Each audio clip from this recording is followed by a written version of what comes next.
Welcome back in part 3 of Facebook. Anyways, let's continue. Facebook's importance and scale has led to criticisms in many domains.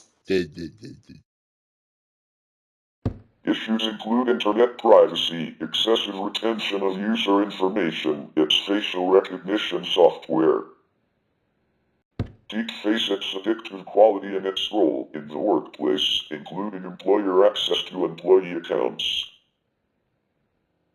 Facebook has been criticized for electricity usage, tax avoidance, real name user requirement policies, censorship, and its involvement in the United States prison surveillance program. According to the Express Tribune, Facebook avoided billions of dollars in tax using offshore companies.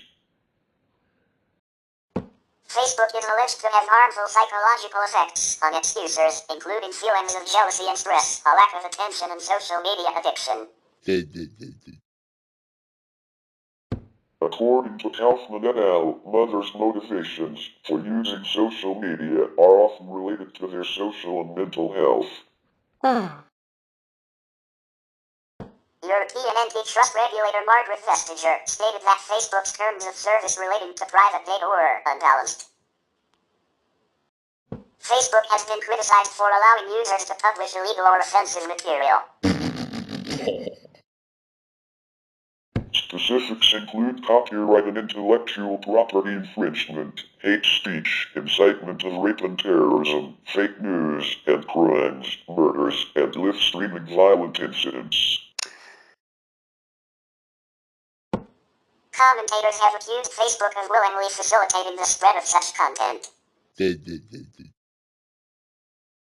Sri Lanka blocked both Facebook and WhatsApp in May 2019 after anti-Muslim riots.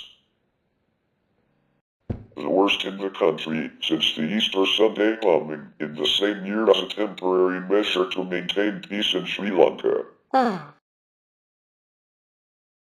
Facebook removed 3 billion fake accounts only during the last quarter of 2018 and the first quarter of 2019. In comparison, the social network reports 2.39 billion monthly active users. In late July 2019, the company announced it was under antitrust investigation by the Federal Trade Commission. The consumer advocacy group, which claimed individuals were still utilizing Facebook to set up fraudulent 5-star ratings for products. The group identified 14 communities that exchange reviews for either money or complimentary items such as watches, earbuds, and sprinklers. I'm here today because I believe Facebook's products harm children, stoke division, and weaken our democracy. The company's leadership knows how to make Facebook and Instagram safer, but won't make the necessary changes because they have put their astronomical profits before people. Francis Hodgin, condemning lack of transparency around Facebook at a U.S. congressional hearing, 2021. I don't believe private companies should make all of the decisions on their own. That's why we have advocated for updated internet regulations for several years now. I have testified in Congress multiple times and asked them to update these regulations. I've written op-eds outlining the areas of regulation we think are most important related to elections, harmful content, privacy, and competition. Mark Zuckerberg, responding to Francis Hodgin's revelations, 2021. Facebook and parent company Meta Platforms has been the subject of criticism and legal action since it was founded in 2004. Criticisms include the outsized influence Facebook has on the lives and health of its users and employees, as well as Facebook's influence on the way media, specifically news, is reported and distributed. Notable issues include internet privacy, such as use of a widespread like button on third-party websites tracking users, possible indefinite records of user information, automatic facial recognition software, and its role in the workplace, including employer-employee account disclosure.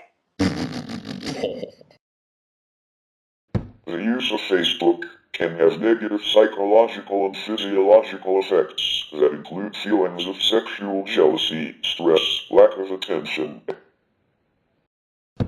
social media addiction that in some cases is comparable to drug addiction. Facebook's operations have also received coverage. The company's electricity usage, tax avoidance, real name, user requirement policies, censorship policies, handling of user data, and its involvement in the United States PRISM surveillance program and Facebook Cambridge Analytica data scandal have been highlighted by the media and by critics. Facebook has come under scrutiny for ignoring or shirking its responsibility for the content posted on its platform, including copyright and intellectual property infringement. Hate speech, incitement of rape, violence against minorities, terrorism, fake news, Facebook murder, crimes, and violent incidents live streamed through its Facebook Live functionality. The company and its employees have also been subject to litigation cases over the years, with its most prominent case concerning allegations that CEO Mark Zuckerberg broke an oral contract with Cameron Winklevoss, Tyler Winklevoss, and Ivan Narendra to build the then-named Harvard Connection social network in 2004, instead allegedly opting to steal the idea and code to launch Facebook months before Harvard Connection began. The original lawsuit was eventually settled in 2009, with Facebook paying approximately $20 million in cash and 1.25 million shares. A new lawsuit in 2011 was dismissed. This, alongside another controversy involving Zuckerberg and fellow co-founder and former CFO Eduardo Saverin, was further explored in the 2010 American biographical drama film The Social Network. Some critics point to problems, which they say will result in the demise of Facebook. Facebook has been banned by several governments for various reasons, including Syria, China, Iran, and Russia. While Facebook operates transparent policies around certain types of content moderation, such as the removing of hateful speech and images which contain sex or violence, the company has been criticized for selectively censoring information in non-transparent ways. Some examples of this include Newspapers regularly report stories of users who claim they've been censored on Facebook for being critical of Facebook itself, with their posts removed or made less visible. Examples include Elizabeth Warren in 2019 and Robin Starkman in 2016.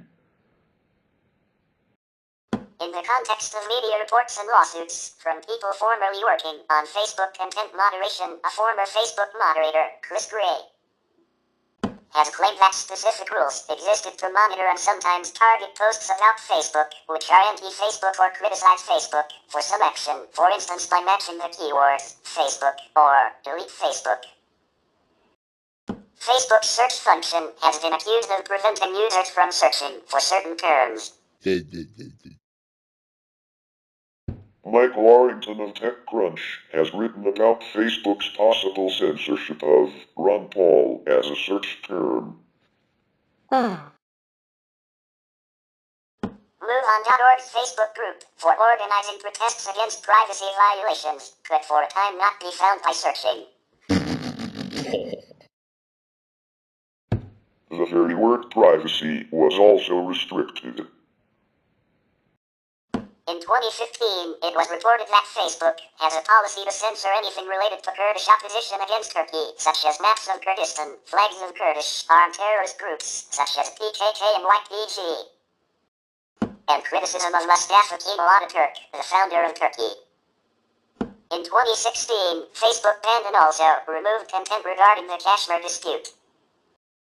During a podcast, Mark Zuckerberg admitted that Facebook suppressed all the coverage of Joe Biden's son's email leaks during the 2020 United States elections due to a general request from the FBI. The censored news claimed that the son of Joe Biden, who was vice president in Obama's administration, used his father's influence to fix a deal with a Ukrainian businessman.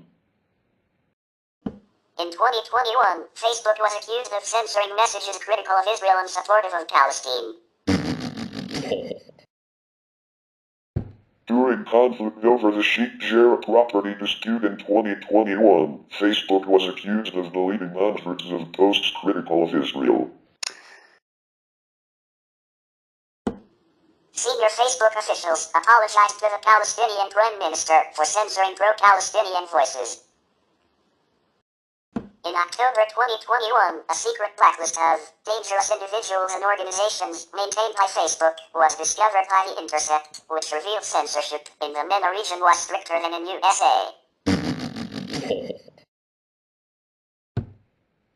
Critics and scholars have argued that blacklisting the guidelines stifles free discussion, as well as enforcing an uneven enforcement of the rules. Facebook had faced a number of privacy concerns. For instance, in August 2019, it was revealed that the company had enlisted contractors to generate transcripts of users' audio chats. The contractors were tasked with retranscribing the conversations in order to gauge the accuracy of the automatic transcription tool. In part, these concerns stem from the company's revenue model that involves selling information about its users and the loss of privacy this could entail. In addition, employers and other organizations and individuals have been known to use Facebook data for their own purposes. As a result, people's identities have sometimes been revealed without their permission.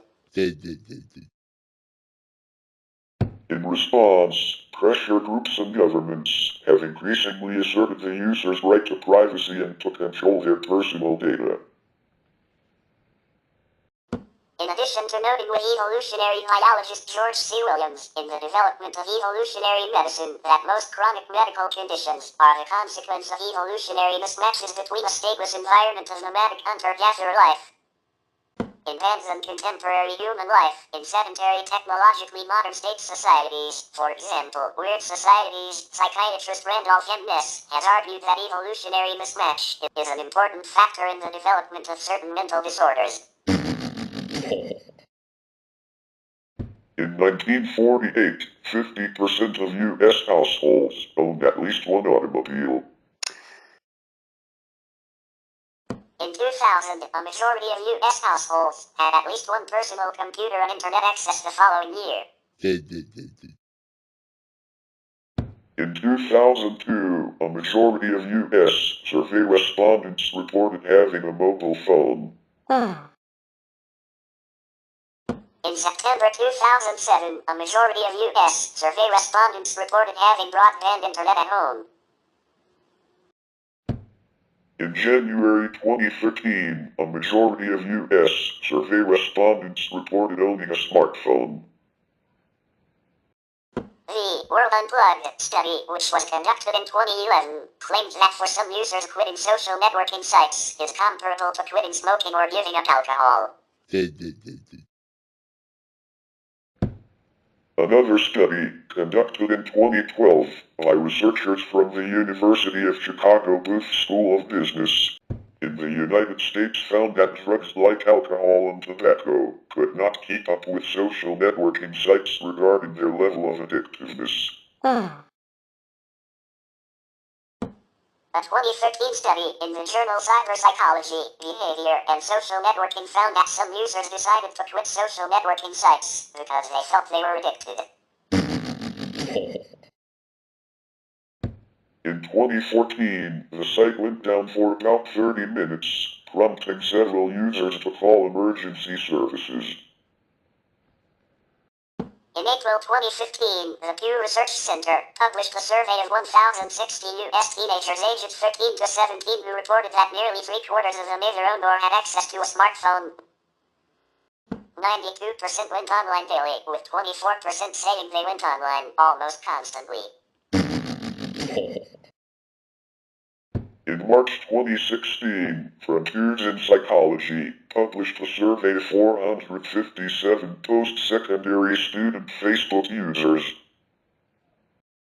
following a facility pilot of another 47 post-secondary student Facebook users at a large university in North America, showing that the severity of ADHD symptoms had a statistically significant positive correlation with Facebook usage while driving a motor vehicle, and that impulses to use Facebook while driving were more potent among male users than female users. In June 2018, Children and Youth Services Review published a regression analysis of 283 adolescent Facebook users in the Piedmont and Lombardy regions of northern Italy that replicated previous findings among adult users, showing that adolescents reporting higher ADHD symptoms positively predicted Facebook addiction, persistent negative attitudes about the past, and that the future is predetermined and not influenced by present actions and orientation against achieving future goals, with ADHD symptoms additionally increasing the manifestation of the proposed category of psychological dependence known as problematic social media use. In October 2023, court documents in the U.S. alleged Meta designing its platforms deliberately to develop addiction in children using them. The company knowingly allowed underage users to hold accounts, violating the Children's Online Privacy Protection Act. According to whistleblower Francis Hodgen, the company intentionally targets children below the age of 18. Research shows that people who are feeling suicidal use the internet to search for suicide methods. Websites provide graphic details and information on how to take your own life. This cannot be right. Where this content breaches the policies of internet and social media providers, it must be removed. Matt Hancock, Health Secretary of the United Kingdom. I do not think it is going too far to question whether even you, the owners, any longer have any control over the site's content. If that is the case, then children should not be accessing your services at all, and parents should be aware that the idea of any authority overseeing algorithms and content is a mirage. Anne Longfield, Children's Commissioner for England. In January 2019, both the Health Secretary of the United Kingdom and the Children's Commissioner for England urged Facebook and other social media companies to take responsibility for the risk to children posed by content on their platforms related to self-harm and suicide. Facebook has been criticized for making people envious and unhappy due to the constant exposure to positive yet unrepresentative highlights of their peers. Such highlights include, but are not limited to, journal posts, videos, and photos that depict or reference such positive or otherwise outstanding activities, experiences, and facts. This effect is caused mainly by the fact that most users of Facebook usually only display the positive aspects of their lives while excluding the negative. Though it is also strongly connected to inequality and the disparities between social groups, as Facebook is open to users from all classes of society. Sites such as addictioninfo.org state that this kind of envy has profound effects on other aspects of life and can lead to severe depression, self-loathing, rage and hatred, resentment, feelings of inferiority and insecurity, pessimism, suicidal tendencies and desires, social isolation, and other issues that can prove very serious. This condition has often been called Facebook envy or Facebook depression by the media. In 2010, Social Science Computer Review published research by economists Ralph Kers and Vanessa Castellans, who sent an online questionnaire to 398 and 353 LinkedIn and Facebook users respectively in Belgium, and found that both sites have become tools for recruiting job applicants for professional occupations as well as additional information about applicants, and that it was being used by recruiters to decide which applicants would receive interviews.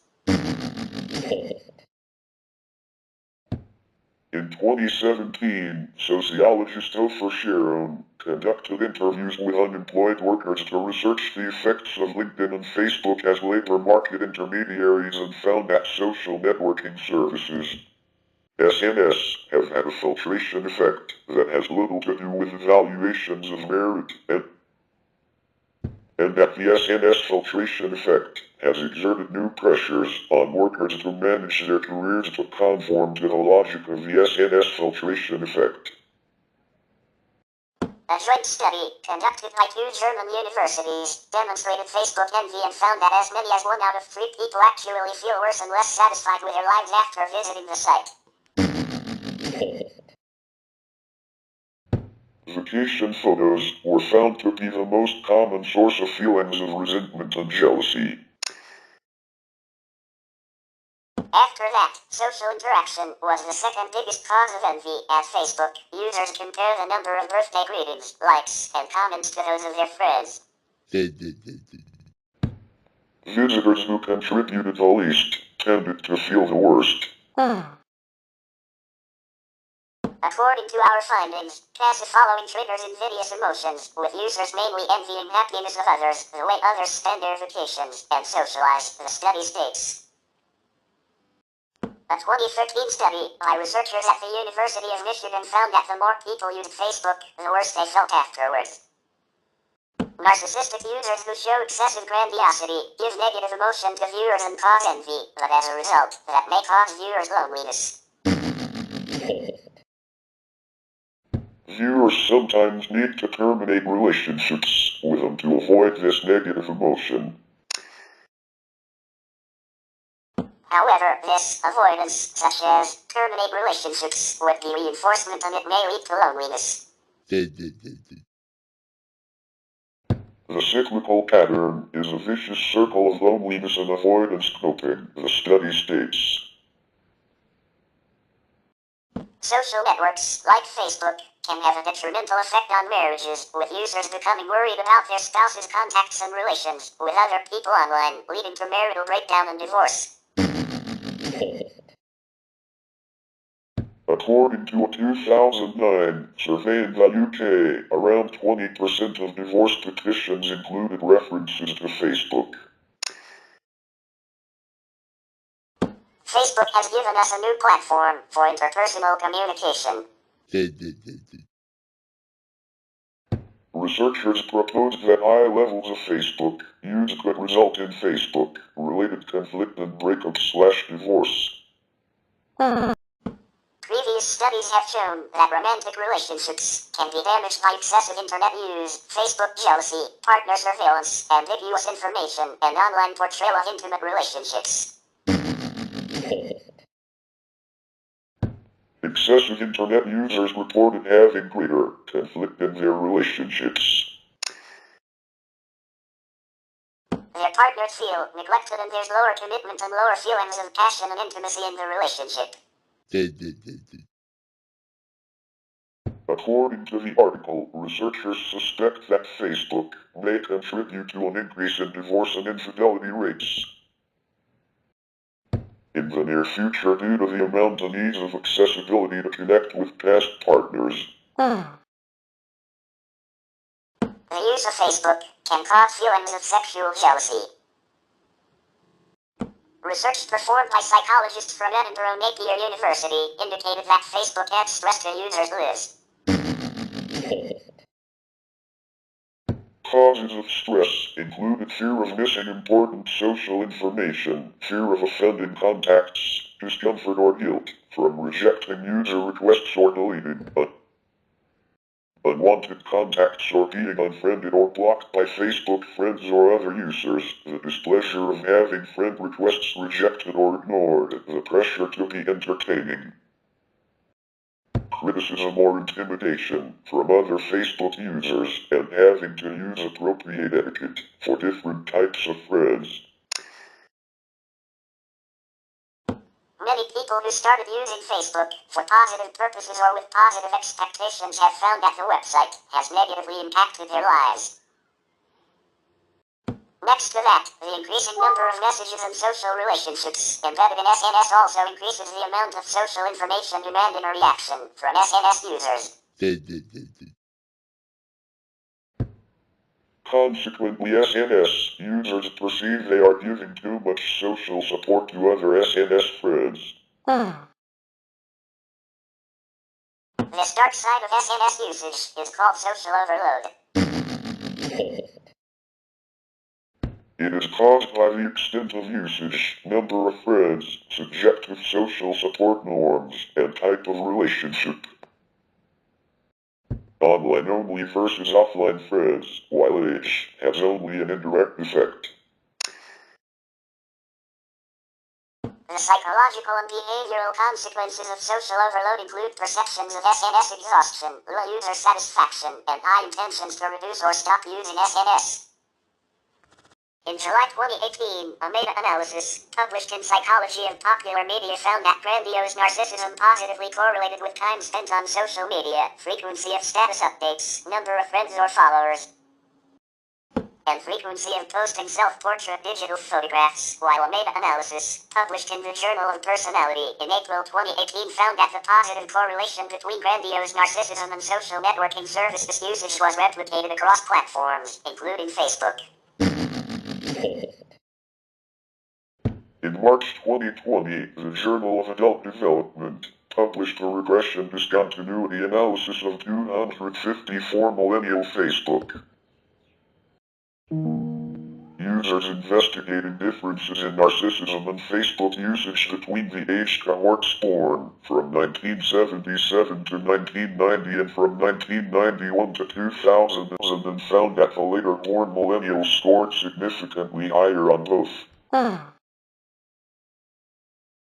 In June 2020, Addictive Behaviors published a systematic review finding a consistent, positive, and significant correlation between grandiose narcissism and the proposed category of psychological dependence called problematic social media use.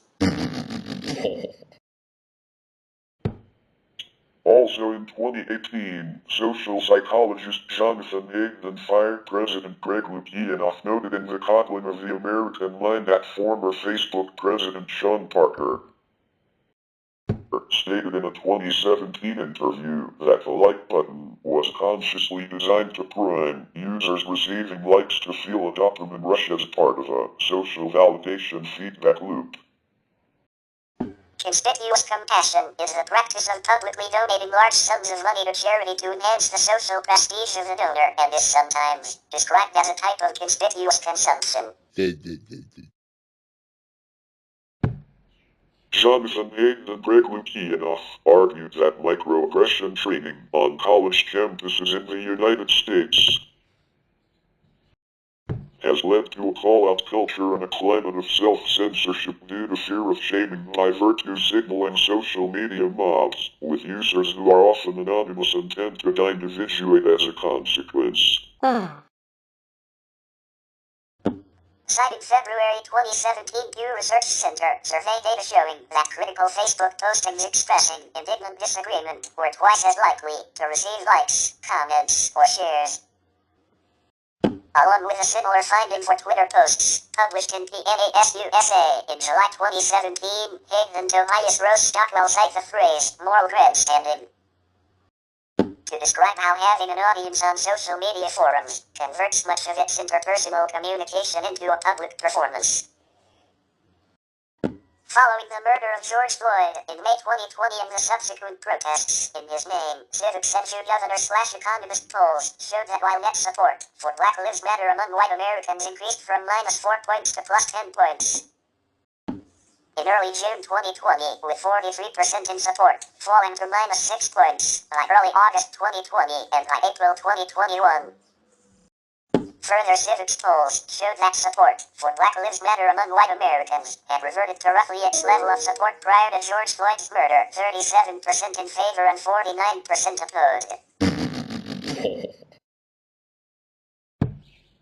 In a February 2021 interview on Firing Line, journalist Charles McRae criticized a minority of young white protesters in the George Floyd protests in the United States, whom he argued were using the protests for their own personal growth to substitute for social rites of passage, that is, prom and summertime social gatherings, that is, attending movie theaters or concerts, that were precluded by COVID-19 lockdowns and social distancing measures, noting that as lockdowns began to be relaxed and removed, support for Black Lives Matter among whites began to decline.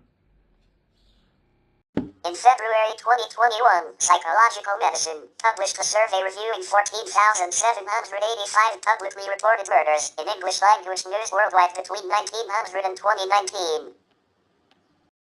Compiled in a database by psychiatrists at the New York State Psychiatric Institute and the Columbia University Irving Medical Center that found that of the 1,315 personal cause mass murders, that is, driven by personal motivations and not occurring within the context of war, state-sponsored or group-sponsored terrorism, gang activity, or organized crime. Only 11% of mass murderers and only 8% of mass shooters had a serious mental illness, for example, schizophrenia, bipolar disorder, major depressive disorder. That mass shootings have become more common than other forms of mass murder since 1970, with 73% occurring in the United States alone, and that mass shooters in the United States were more likely to have legal histories, to engage in recreational drug use or alcohol abuse, and to display non-psychotic psychiatric or neurologic symptoms. Survey co-author psychiatrist Paul Stewart Appelbaum argued that the data from the survey indicated that difficulty coping with life events seemed more useful for prevention of mass shootings and policy than an emphasis on serious mental illness, while psychiatrist Ronald W. Pine had suggested that psychopathology should be understood as a three-gradation continuum of mental, behavioral and emotional disturbance, with most mass shooters falling into a middle category of persistent emotional disturbance. In 2015, psychiatrists James L. Noel and George D. Annas noted that the tendency of most media attention following mass shootings on mental health leads to sociocultural factors being comparatively overlooked. Instead, Noel and Annas cite research by social psychologists Gene Twenge and William Keith Campbell on narcissism and social rejection in the personal histories of mass shooters, as well as cognitive scientist Steven Pinker's suggestion in The Better Angels of Our Nature, 2011, that further reductions in human violence may be dependent upon reducing human narcissism. Facebook is a big tech company with over 2.7 billion monthly active users as of the second quarter of 2020, and therefore has a meaningful impact on the masses that use it. Big data algorithms are used in personalized content creation and automatization. However, this method can be used to manipulate users in various ways. The problem of misinformation is exacerbated by the educational bubble, users' critical thinking ability, and news culture. Based on a 2015 study, 62.5% of the Facebook users are oblivious to any curation of their news feed.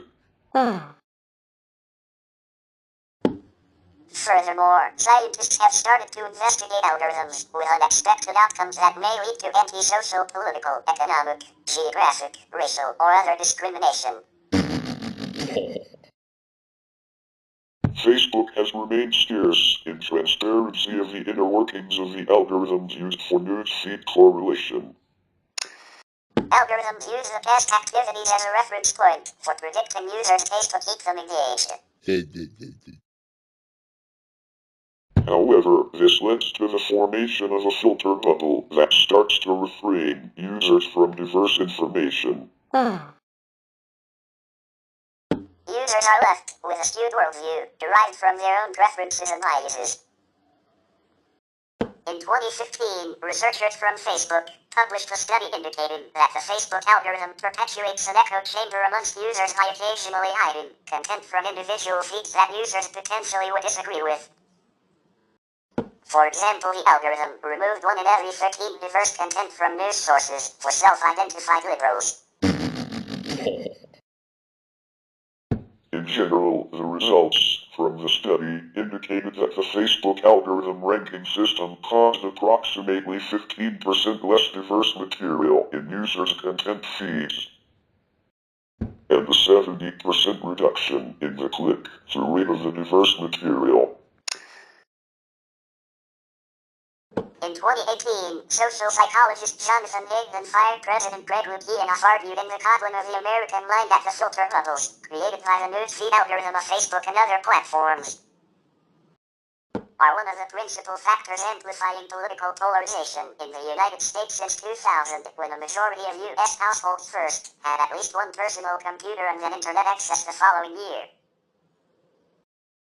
In his reflections on the Revolution in France, 1790, philosopher Edmund Burke observed that we are afraid to put men to live and trade each on his own private stock of reason, because we suspect that this stock in each man is small, and that the individuals would do better to avail themselves of the general bank and capital of nations in the ages.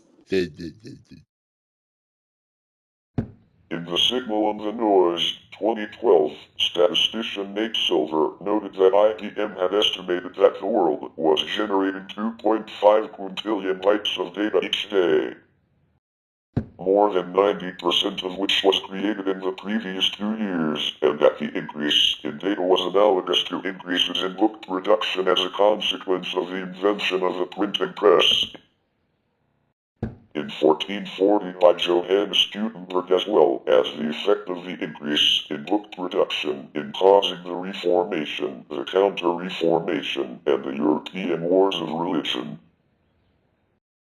Cited Burke, Jonathan Hayden and Tobias Rose Stockwell suggested in The Atlantic in December 2019 that because the proportion of most of the information that Generation Z receives due to regular social media usage is information created primarily within the past month, for example, cat videos, tabloid gossip about celebrities, sensationalistic hot takes on news items, rather than information created in decades or centuries past.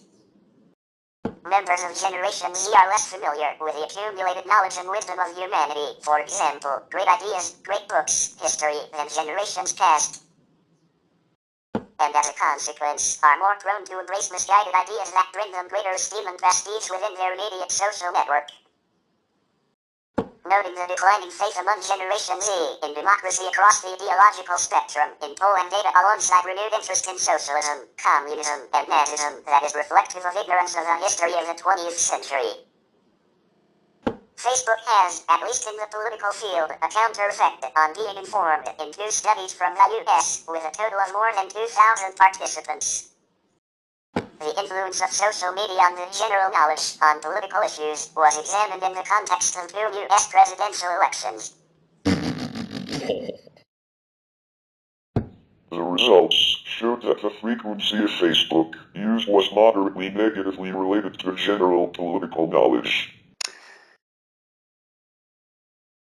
This was also the case when considering demographic, political ideological variables and previous political knowledge.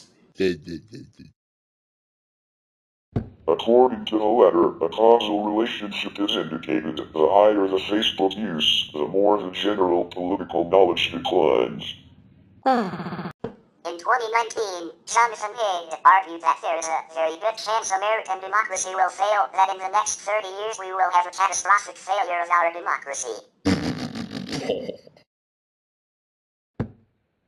Following the 2021 United States Capitol attack in February 2021, Facebook announced that it would reduce the amount of political content in users' news feeds.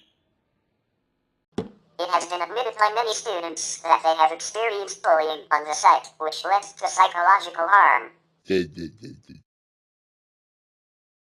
High school students face a possibility of bullying and other adverse behaviors over Facebook every day. Many studies have attempted to discover whether Facebook has a positive or negative effect on children's and teenagers' social lives, and many of them have come to the conclusion that there are distinct social problems that arise with Facebook usage. British neuroscientist Susan Greenfield stuck up for the issues that children encounter on social media sites, stating that these sites can rewire the brain, which caused some hysteria regarding the safety of social media usage. She did not back up her claims with research, but did cause quite a few studies to be done on the subject. When an individual's self-image is broken down by others as a result of bad-mouthing, criticism, harassment, criminalization or vilification, intimidation, demonization, demoralization, belittlement, or attacking someone over the site. It can cause much of the envy, anger, or depression users report feeling after prolonged Facebook usage. Sherry Turkle, in her book Alone Together, Why We Expect More from Technology and Less from Each Other, argues that social media brings people closer and further apart at the same time. One of the main points she makes is that there is a high risk in treating persons online with dispatch-like objects. Although people are networked on Facebook, their expectations of each other tend to be lessened. According to Turkle, this could cause a feeling of loneliness in spite of being together. Between 2016 and 2018, the number of 12 to 15-year-olds who reported being bullied over social media rose from 6% to 11% in the region covered by Ofcom. Academic and Facebook researchers have collaborated to test if the messages people see on Facebook can influence their behavior. For instance, in a 61 million person experiment in social influence and political mobilization during the 2010 elections, Facebook users were given the opportunity to tell your friends you voted by clicking on an I voted button. Users were 2% more likely to click the button if it was associated with friends who had already voted. Much more controversially, a 2014 study of emotional contagion through social networks manipulated the balance of positive and negative messages seen by 689,000 Facebook users. The researchers concluded that they had found some of the first experimental evidence to support the controversial claims that emotions can spread throughout a network, though the effect sizes from the manipulations are small. Unlike the I voted study, which had presumptively beneficial ends and raised few concerns, this study was criticized for both its ethics and methods/claims. As controversy about the study grew, Adam Kramer, a lead author of both studies and member of the Facebook data team, defended the work in a Facebook update. A few days later, Sheryl Sandberg, Facebook's COO, made a statement while traveling abroad. While at an Indian Chambers of Commerce event in New Delhi, she stated that this was part of ongoing research companies to test different products, and that was what it was. It was poorly communicated, and for that communication we apologize. We never meant to upset you. Shortly thereafter, on July 3, 2014, USA Today reported that the privacy watchdog group Electronic Privacy Information Center, EPIC, had filed a formal complaint with the Federal Trade Commission claiming that Facebook had broken the law when it conducted the study on the emotions of its users without their knowledge or consent. In its complaint, Epic alleged that Facebook had deceived users by secretly conducting a psychological experiment on their emotions at the time of the experiment. Facebook did not state in the data use policy that user data would be used for research purposes. Facebook also failed to inform users that their personal information would be shared with researchers. Beyond the ethical concerns, other scholars criticized the methods and reporting of the study's findings. John Grahl, writing for Psych Central, argued that despite its title and claims of emotional contagion, this study did not look at emotions at all. Instead, its authors used an application called Linguistic Inquiry and Word Count, or LIWC 2007, that simply counted positive and negative words to infer user sentiments. He wrote that a shortcoming of the LIWC tool is that it does not understand negations.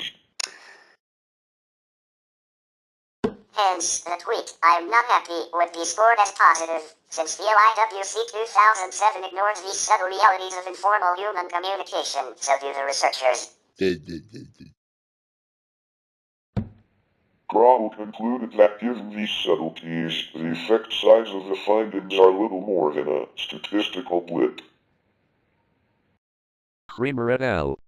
2014 found a 0.07%. That's not 7%. That's 1/15th of 1%.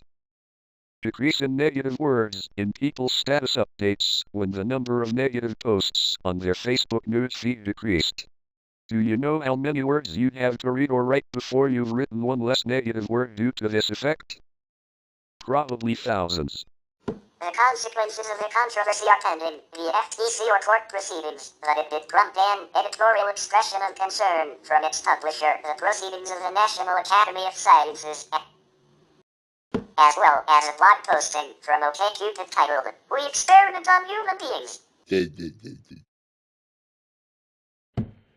In September 2014, law professor James Grimmelman argued that the actions of both companies were illegal, immoral, and mood-altering, and filed notices with the Maryland Attorney General and Cornell Institutional Review Board. In the UK, the study was also criticized by the British Psychological Society, which said, in a letter to The Guardian, there has undoubtedly been some degree of harm caused, with many individuals affected by increased levels of negative emotion, with consequent potential economic costs, increase in possible mental health problems, and burden on health services. The so-called positive manipulation is also potentially harmful. Facebook uses a complicated series of shell companies in tax havens to avoid paying billions of dollars in corporate tax. According to the Express Tribune, Facebook is among the corporations that avoided billions of dollars in tax using offshore companies. For example, Facebook routes billions of dollars in profits using the double Irish and Dutch sandwich tax avoidance schemes to bank accounts in the Cayman Islands. The Dutch newspaper NRC and Elsplat concluded from the Paradise Papers, published in late 2017, that Facebook pays practically no taxes worldwide. For example, Facebook paid, in 2011, £2.9 million tax on £840 million profits in the UK. In 2012 and 2013, no tax in the UK. And in 2014, £4,327 tax on hundreds of millions of pounds in UK revenues, which were transferred to tax havens. According to economist and member of the PVDA delegation inside the Progressive Alliance of Socialists and Democrats in the European Parliament, S&D, Paul Tang. Between 2013 and 2015, the EU lost an estimated €1,453 million to €2,415 million to Facebook. When comparing to other countries outside the EU is only taxing Facebook with a rate of 0.03% to 0.1% of its revenue. Around 6% of its EBT, whereas this rate is near 28% in countries outside the EU. Even at a rate between 2% and 5%, then apply during this period, as suggested by the ECOFIN Council. A fraud of this rate by Facebook would have meant a loss to the EU between €327 million and €817 million.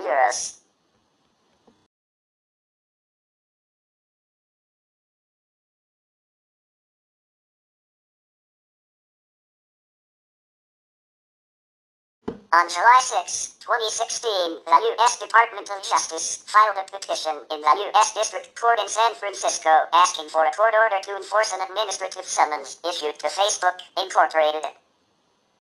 Under Internal Revenue Code Section 7602, in connection with an Internal Revenue Service examination of Facebook's year 2010 U.S. federal income tax return. In November 2017, the Irish Independent reported that for the 2016 financial year, Facebook had paid €30 million of Irish corporation tax on €12.6 billion of revenues that were routed through Ireland, giving an Irish effective tax rate of under 1%. The €12.6 billion of 2016 Facebook revenues routed through Ireland was almost half of Facebook's global revenues. In April 2018, Reuters wrote that all of Facebook's non-US accounts were legally housed in Ireland for tax purposes, but were being moved due to the May 2018 EU GDPR regulations. In November 2018, the Irish Times reported that Facebook routed over €18.7 billion of revenues through Ireland, almost half all global revenues, on which it paid €38 million of Irish corporation tax. Facebook hires some employees through contractors, including Accenture, Arvado, Cognizant, CPL Resources, Genpact, and Teleperformance, to serve as content moderators, reviewing potentially problematic content posted to both Facebook and Instagram. Many of these contractors face unrealistic expectations, harsh working conditions, and constant exposure to disturbing content, including graphic violence, animal abuse, and child pornography. Contractor employment is contingent on achieving and maintaining a score of 98 on a 100-point scale on a metric known as accuracy. Falling below a score of 98 can result in dismissal. Some have reported post-traumatic stress disorder, PTSD, stemming from lack of access to counseling, coupled with unforgiving expectations and the violent content they are assigned to review. Content moderator Keith Utley, who was employed by Cognizant, experienced a heart attack during work in March 2018. The office lacked a defibrillator, and Utley was transported to a hospital where he died. Selena Scola, an employee of contractor Pro Unlimited Incorporated, sued her employer after she developed PTSD as a result of constant and unmitigated exposure to highly toxic and extremely disturbing images at the workplace. In December 2019, former CPL employee Chris Gray began legal action in the High Court of Ireland, claiming damages for PTSD experienced as a moderator, the first of an estimated 20-plus pending cases. In February 2020, employees in Tampa, Florida filed a lawsuit against Facebook and Cognizant alleging they developed PTSD and related mental health impairments as a result of constant and unmitigated exposure to disturbing content. In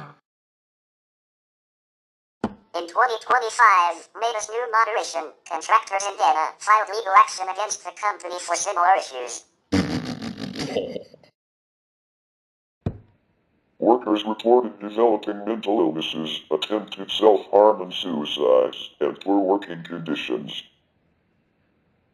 In February 2020, the European Union commissioners criticized the plans that Facebook had for dealing with working conditions of those who are contracted to moderate content on the social media platform. Facebook agreed to settle a class action lawsuit for $52 million on May 12, 2020, which included a $1,000 payment to each of the 11,250 moderators in the class, with additional compensation available for the treatment of PTSD and other conditions resulting from the jobs. Plans for a Facebook-owned real estate development known as Willow Village have been criticized for resembling a company town, which often curtails the rights of residents and encourages or forces employees to remain within an environment created and monitored by their employer outside of work hours.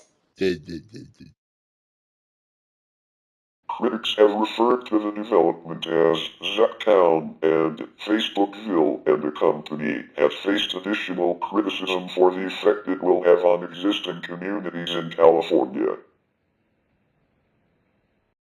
The operational manager at Facebook as of March 2021, along with 3 former candidates of the Facebook hiring process, complained to the EEOC of racial bias being practiced at the company against black people. The current employee, Oscar Van Shee Jr., accused the firm of conducting subjective evaluations and pushing the idea of racial stereotypes. The EEOC has labeled the practice as systemic racial bias and has initiated an investigation. In May 2011, emails were sent to journalists and bloggers making critical allegations about Google's privacy policies. However, it was later discovered that the anti-Google campaign, conducted by PR giant Person Marsteller, was paid for by Facebook in what CNN referred to as a new level skullduggery, and which Daily Beast called a clumsy smear. While taking responsibility for the campaign, Person Marsteller said it should not have agreed to keep its clients, Facebook's identity a secret. Whatever the rationale, this was not at all standard operating procedure and is against our policies, and the assignment on those terms should have been declined, it said. In December 2020, Apple Incorporated announced an initiative of anti-tracking measures, opt-in tracking policy, to be introduced to their App Store services. Facebook quickly reacted and started to criticize the initiative, claiming Apple's anti-tracking privacy-focused change would have harmful impact on many small businesses that are struggling to stay afloat on the free internet that we all rely on more than ever. Facebook also launched the so-called Speak Up for Small Businesses page. Apple in their response stated that users should know when their data is being collected and shared across other apps and websites, and they should have the choice to allow that or not. Apple was also backed up by the Electronic Frontier Foundation, EFF, who stated that Facebook touts itself in this case as protecting small businesses. And that couldn't be further from the truth. In March 2022, the Washington Post revealed that Facebook had partnered with Republican consulting firm Targeted Victory to orchestrate a campaign to damage the public reputation of competitor TikTok. Beyond acquiring competitors in the social and messaging space with strong potential, Facebook often simply copies products or features to get to the market faster. Internal emails have shown that Facebook's leadership, including Mark Zuckerberg, were frustrated by the time the company spends on prototyping, and suggested to explore copying entire products like Pinterest.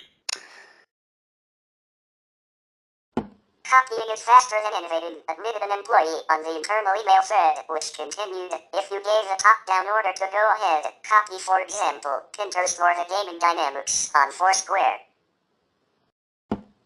I am sure a very small team of engineers, the product manager, and the designer would get it done super quickly. Many Facebook employees seem to be questioning Facebook's approach of cloning competitors. According to leaks, a top-quoted question in Facebook's internal all-hands was, what is our next big product, which does not imitate already existing products on the market? In June 2014, Facebook launched Slingshot, an app for sending ephemeral photos like Snapchat does. In August 2016, the company released Facebook Stories, which is a copy of Snapchat's most popular feature. In August 2020, Facebook built Instagram Reels, a feature that functioned and looked similar to TikTok. For several months, Facebook was experimenting with an app called Hobby, which took many cues from Pinterest. In the summer of 2021, Facebook started to roll out live audio rooms, which resembles Clubhouse. Facebook for Meta platforms has been criticized for its management of various content on posts, photos, and entire groups and profiles. This includes but is not limited to allowing violent content, including content related to war crimes. and not limiting the spread of fake news and COVID-19 misinformation on their platform, as well as allowing incitement of violence against multiple groups. Facebook heavily pushed news publishers towards making more videos and discouraging text content. However, this was revealed to be wrong as metrics used for time spent on videos was faulty, overestimated by 60 to 80%. Later unsealed court documents revealed the metric was wrong between 150 to 900% time. A group of advertisers in California sued Facebook over the allegation. Facebook has a real name system policy for user profiles. The real name policy stems from the position that way you always know who you're connecting with. This helps keep our community safe. The real name system does not allow adopted names or pseudonyms, and in its enforcement has suspended accounts of legitimate users until the user provides identification indicating the name. Facebook representatives have described these incidents as very rare. A user claimed responsibility via the anonymous Android and iOS app secret for reporting fake names, which caused user profiles to be suspended, specifically targeting the stage names of drag queens. On October 1, 2014, Chris Cox, Chief Product Officer at Facebook, offered an apology in the 2 weeks since the real name policy issues surfaced. We've had the chance to hear from many of you in these communities and understand the policy more clearly as you experience it. We've also come to understand how painful this has been. We owe you a better service and a better experience using Facebook, and we're going to fix the way this policy gets handled so everyone affected here can go back to using Facebook as you were. On December 15, 2015, Facebook announced in a press release that it would be providing a compromise to its real name policy after protests from groups such as the gay/lesbian community and abuse victims. The site is developing a protocol that will allow members to provide specifics as to their special circumstance or unique situation, with a request to use pseudonyms, subject to verification of their true identities. At that time, this was already being tested in the U.S. Product Manager Todd Gage and Vice President of Global Operations Justin Ozovsky also promised a new method for reducing the number of members who must go through ID verification, while ensuring the safety of others on Facebook. The fake name reporting procedure will also be modified, forcing anyone who makes such an allegation to provide specifics that would be investigated and giving the accused individual time to dispute the allegation. There have been complaints of user statuses being mistakenly or intentionally deleted for alleged violations of Facebook's posting guidelines. Especially for non-English speaking writers, Facebook does not have a proper support system to genuinely read the content and make decisions. Sometimes the content of a status did not have any abusive or defaming language, but it nevertheless got deleted on the basis that it had been secretly reported by a group of people as offensive. For other languages than English, Facebook until now is not able to identify the group approach that is used to vilify humanitarian activism. In another incident, Facebook had to apologize after it deleted a free speech group's post about the abuse of human rights in Syria. In that case, a spokesman for Facebook said the post was mistakenly removed by a member of its moderation team, which receives a high volume of takedown requests. Facebook instituted a policy by which it is now self-policed by the community of Facebook users. Some users have complained that this policy allows Facebook to empower abusive users to harass them by allowing them to submit reports on even benign comments and photos as being offensive, or in violation of Facebook rights and responsibilities, and that enough of these reports result in the user who is being harassed in this way getting their account blocked for a predetermined number of days or weeks, or even deactivated entirely. Facebook UK Policy Director Simon Milner told Wired magazine that, once the piece of content has been seen, assessed and deemed okay, Facebook will ignore further reports about it. Facebook lacks any form of live customer support beyond community support pages and FAQs, which offer only general troubleshooting advice, often making it impossible to resolve issues that require the services of an administrator or are not covered in the FAQs. The automated emailing system used when filling out a support form often directs users back to the help center or to pages that are outdated and cannot be accessed, leaving users at a dead end with no further support available. A person who lost access to Facebook or does not have an account has no easy way to contact the company directly.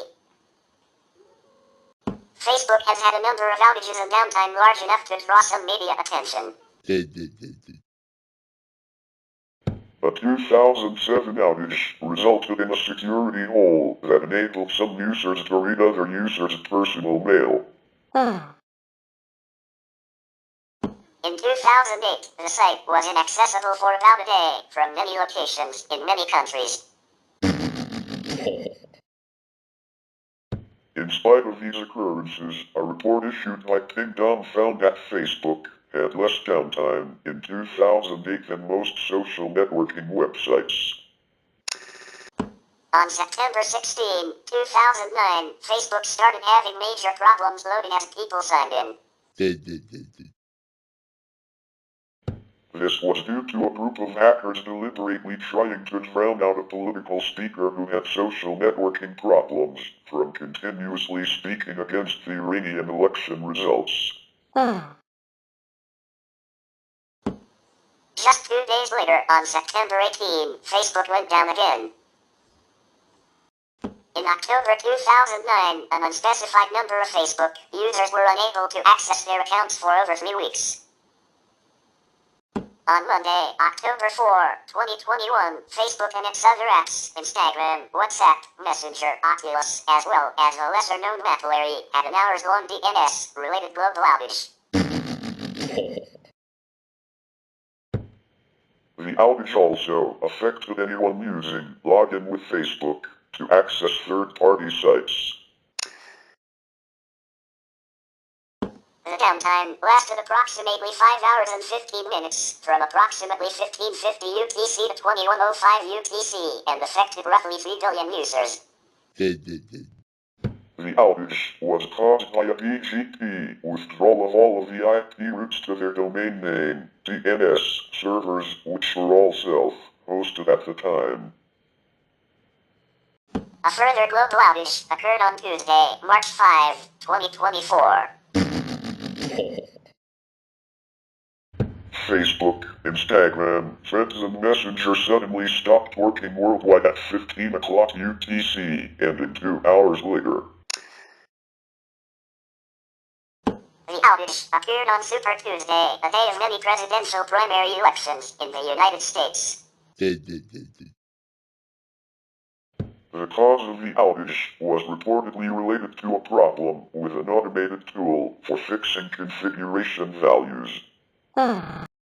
Twitter CEO Elon Musk mocked the outage in X. Facebook has been criticized heavily for tracking users, even when logged out of the site. Australian technologist Nick Kubrilovic discovered that when a user logs out of Facebook, the cookies from that login are still kept in the browser, allowing Facebook to track users on websites that include social widgets distributed by the social network. Facebook has denied the claims, saying they have no interest in tracking users or their activity. They also promised after the discovery of the cookies that they would remove them, saying they will no longer have them on the site. A group of users in the United States have sued Facebook for breaching privacy laws.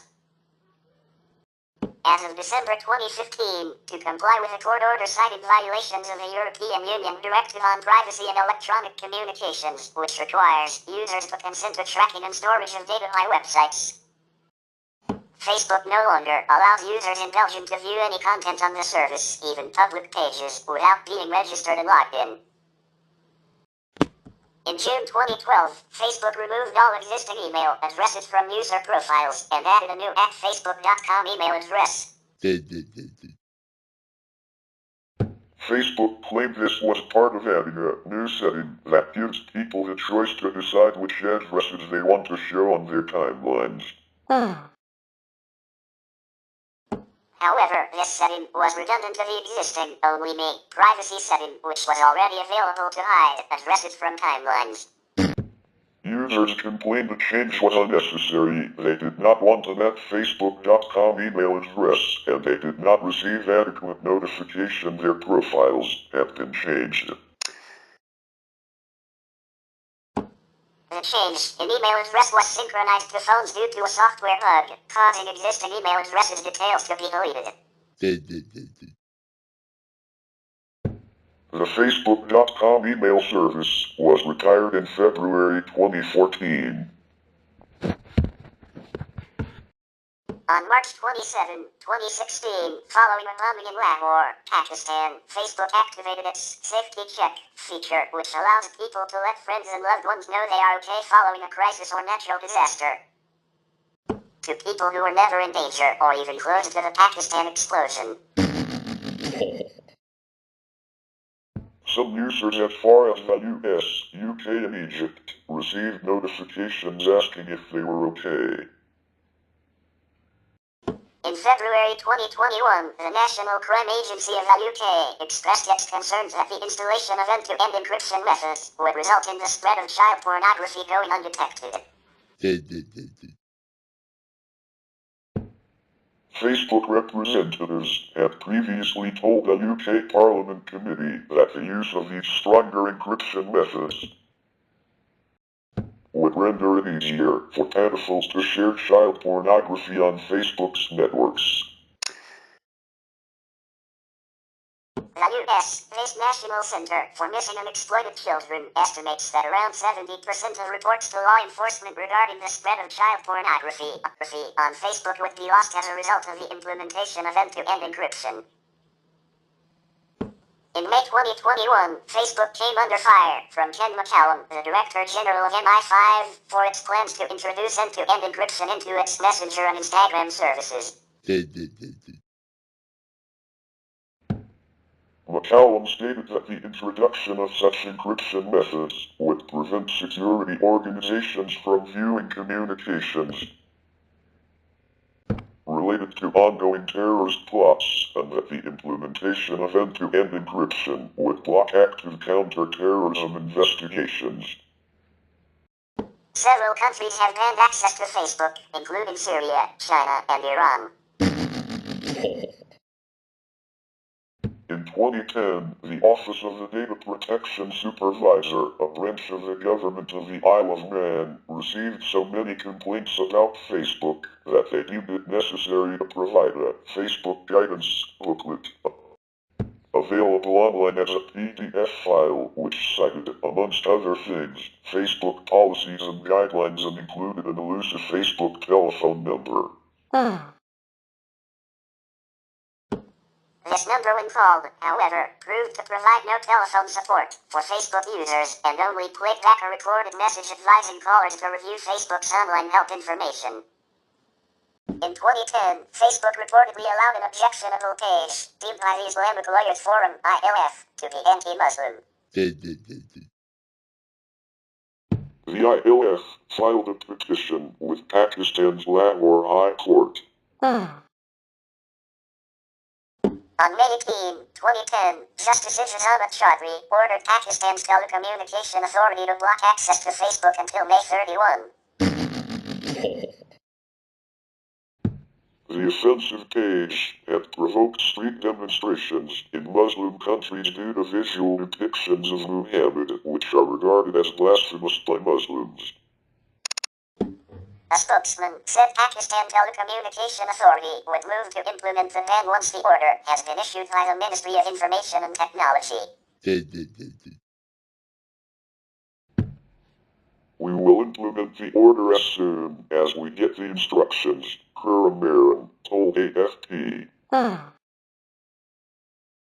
We have already blocked the URL link and issued instruction to internet service providers yesterday, he added.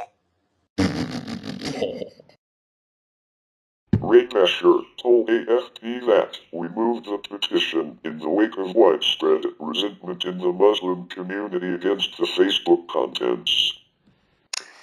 The petition called on the government of Pakistan to lodge a strong protest with the owners of Facebook, he added. Nasher said a PTA official told the judge his organization had blocked the page, but the court ordered a total ban on the site. People demonstrated outside court in the eastern city of Lahore, Pakistan, carrying banners condemning Facebook. Protests in Pakistan on a larger scale took place after the ban and widespread news of that objectionable page. The ban was lifted on May 31 after Facebook reportedly assured the Lahore High Court that it would remedy the issues in dispute. In 2011, a court in Pakistan was petitioned to place a permanent ban on Facebook for hosting a page called Second Annual Draw Muhammad Day, May 20, 2011. In July 2024, Nigeria's government slapped Meta with a $220 million fine for violating the country's data protection and consumer rights laws on Facebook and WhatsApp. According to Nigeria's Federal Competition and Consumer Protection Commission, FCCPC, Meta broke the rules in 5 major ways. Sharing Nigerian users' data without permission, denying consumers control over their data, practicing discrimination, and abusing market dominance. Ontario government employees, federal public servants, MPPs, and cabinet ministers were blocked from access to Facebook on government computers in May 2007. When the employees tried to access Facebook, a warning message, the internet website that you have requested has been deemed unacceptable for use for government business purposes. This warning also appears when employees try to access YouTube, MySpace, gambling or pornographic websites. However, innovative employees have found ways around such protocols, and many claim to use the site for political or work-related purposes. A number of local governments, including those in the UK and Finland, impose restrictions on the use of Facebook in the workplace due to the technical strain incurred. Other government-related agencies, such as the U.S. Marine Corps, have imposed similar restrictions. A number of hospitals in Finland have also restricted Facebook use, citing privacy concerns. The University of New Mexico, UNM, in October 2005, blocked access to Facebook from UNM campus computers and networks, citing unsolicited emails in a similar site, called UNM Facebook. After a UNM user signed into Facebook from off-campus, a message from Facebook said, "We are working with a UNM administration to lift the block and have explained that it was instituted based on erroneous information, but they have not yet committed to restore your access." UNM, in a message to students who tried to access the site from the UNM network, wrote, "This site is temporarily unavailable while UNM and the site owners work out procedural issues." The site is in violation of UNM's acceptable computer use policy for abusing computing resources, for example, spamming, trademark infringement, etc. The site forces use of UNM credentials, FPR example, net ID or email address, for non-UNM business.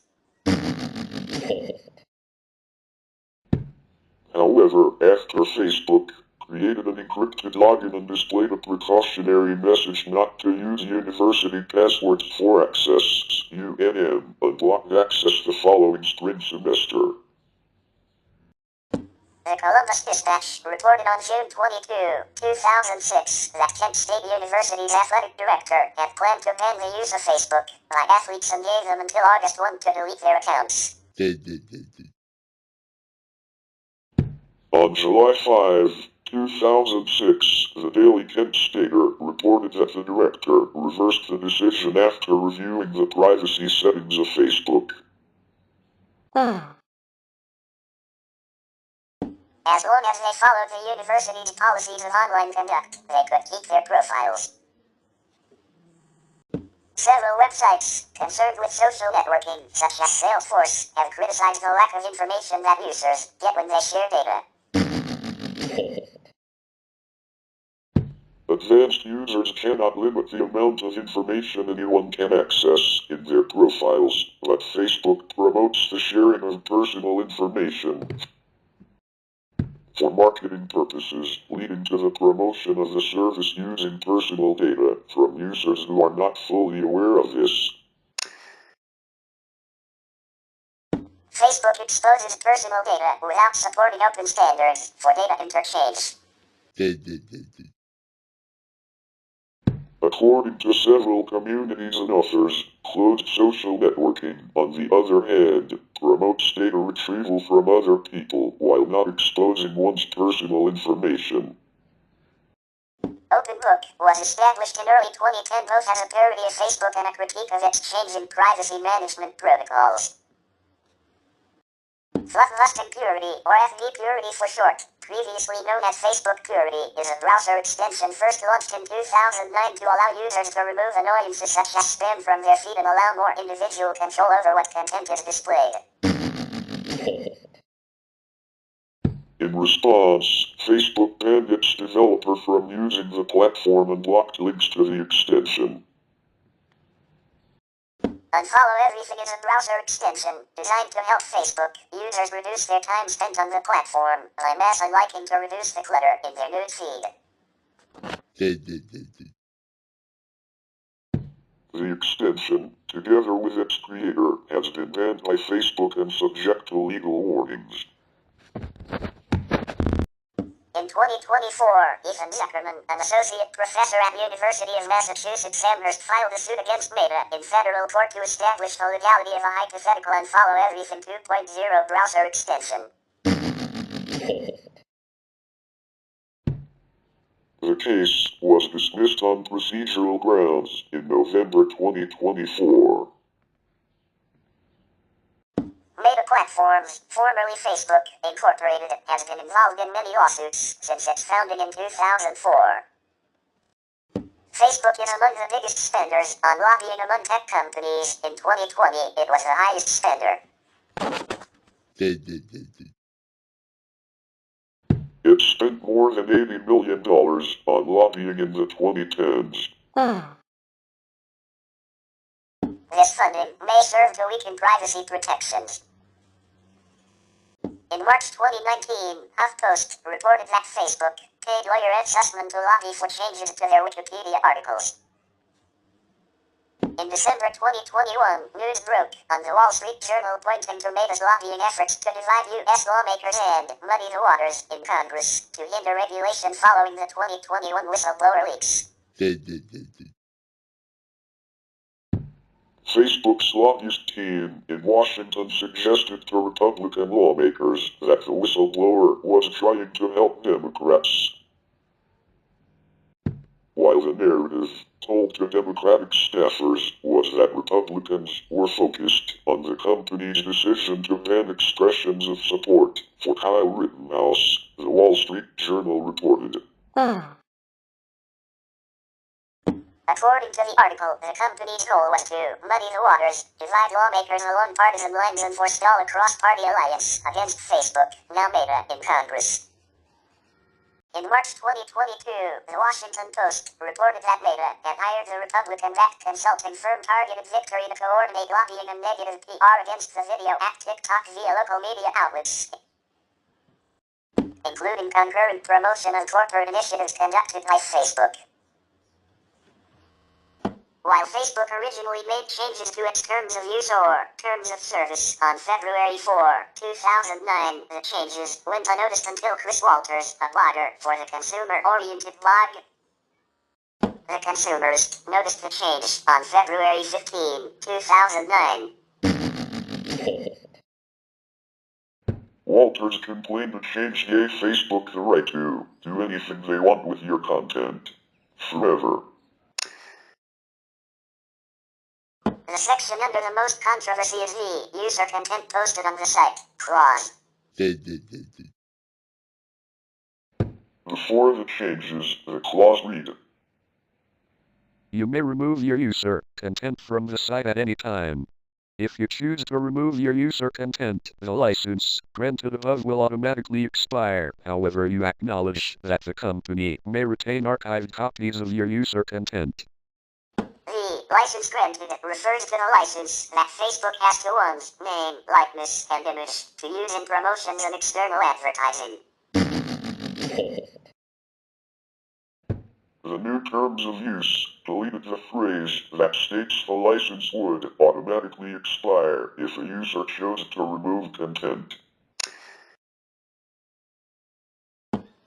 By omitting this line, Facebook license extends to adopt users' content perpetually and irrevocably used after the content has been deleted. Many users of Facebook voiced opinions against the changes to the Facebook terms of use, leading to an internet-wide debate over the ownership of content. The Electronic Privacy Information Center, EPIC, prepared a formal complaint with the Federal Trade Commission. Many individuals were frustrated with the removal of the controversial clause.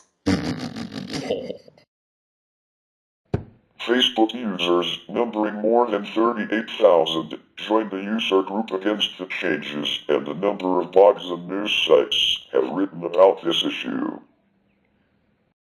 After the change was brought to light in Walters' blog entry in his blog on February 16, 2009, Zuckerberg addressed the issues concerning the recently made changes to Facebook's terms of use. Zuckerberg wrote, "Our philosophy is that people own their information and control who they share it with." In addition to this statement, Zuckerberg explained a paradox created when people want to share their information, phone number, pictures, email address, etc. with the public, but at the same time desire to remain in complete control of who has access to this info. To calm criticism, Facebook returned to its original terms of use. However, on February 17, 2009, Zuckerberg wrote in his blog that although Facebook reverted to its original terms of use, it is in the process of developing new terms to address the paradox. Zuckerberg stated that these new terms will allow Facebook users to share and control their information, and it will be written clearly in language everyone can understand. Zuckerberg invited users to join a group entitled Facebook Bill of Rights and Responsibilities to give their input and help shape the new terms. On February 26, 2009, Zuckerberg posted a blog updating users on the progress of the new terms of use. He wrote, "We decided we needed to do things differently, and so we're going to develop new policies that will govern our system from the ground up in an open and transparent way." Zuckerberg introduces the two new additions to Facebook, the Facebook Principles and the Statement of Rights and Responsibilities. Both additions allow users to vote on changes to the terms of use before they are officially released. Because Facebook is still in the business of introducing new and therefore potentially disruptive technologies, Zuckerberg explains, users need to adjust and familiarize themselves with the products before they can adequately show their support. This new voting system was initially applauded as Facebook's step to a more democratized social network system. However, the new terms were harshly criticized in a report by computer scientists from the University of Cambridge, who stated that the democratic process surrounding the new terms is disingenuous and significant problems remain in the new terms. The report was endorsed by the Open Rights Group. In December 2009, Epic and a number of other U.S. privacy organizations filed another complaint with the Federal Trade Commission, FTC, regarding Facebook's terms of service. In January 2011, Epic filed a subsequent complaint claiming that Facebook's new policy of sharing users' home address and mobile phone information with third-party developers were misleading and failed to provide users clear and privacy protections, particularly for children under age 18. Facebook temporarily suspended implementation of its policy in February 2011, but the following month announced it was actively considering reinstating the third-party policy. Facebook has been criticized for failing to offer users a feature to export their friends' information, such as contact information, for use with other services or software. The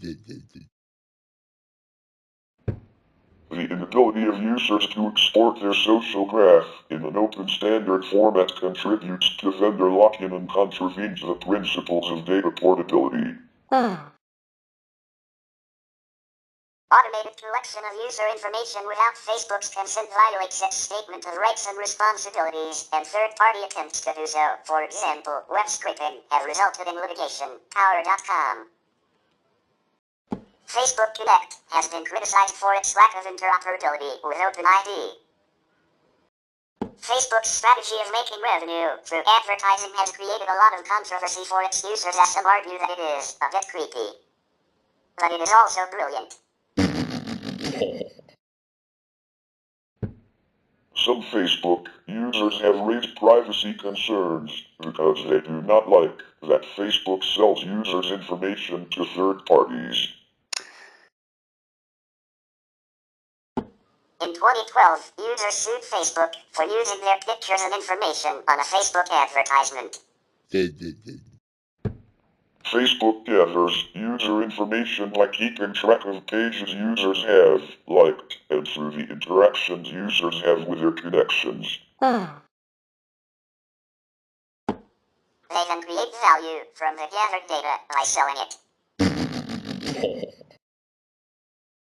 In 2009, users also filed a lawsuit for Facebook's privacy invasion through the Facebook beacon system. Facebook's team believed that through the beacon system people could inspire their friends to buy similar products. However, users did not like the idea of sharing certain online purchases with their Facebook friends. Users were against Facebook's invasion of privacy and sharing that privacy with the world. Facebook users became more aware of Facebook's behavior with user information in 2009 as Facebook launched their new terms of service. In Facebook's terms of service, Facebook admits that user information may be used for some of Facebook's own purposes, such as sharing a link to your posted images or for their own commercials and advertisements. As Deek argues in his book that, the more users know about what happens to their personal data, the more inclined they are to raise objections.